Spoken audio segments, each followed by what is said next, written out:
Over the last decade, progress towards gender equality has stagnated. 9 out of 10 people still hold fundamental biases against women. UNDP's Gender Social Norms Index 2023 looks at the 4 dimensions of education, politics, economics, and physical integrity to help us understand people's attitudes about gender and how those attitudes impact progress towards gender equality. So what's the point?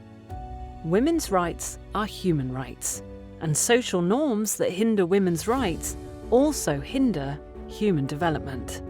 Even when public policies and institutions might be working to advance gender equality, without changing how people feel and what they believe, it is extremely difficult to make progress. What does bias look like? Well, it can look like women spending over 6 times as much time as men on domestic chores and care work. Or it can look like the opposition, harassment or violence women often face in politics and business. The good news is, progress is possible.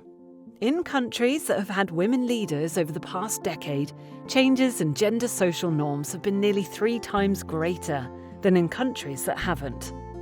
So, what can we do?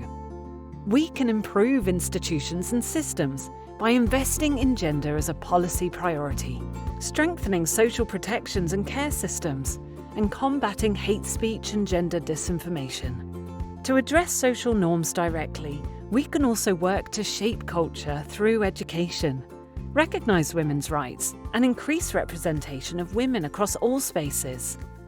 It's time to shift norms towards equality, and that starts with each of us today.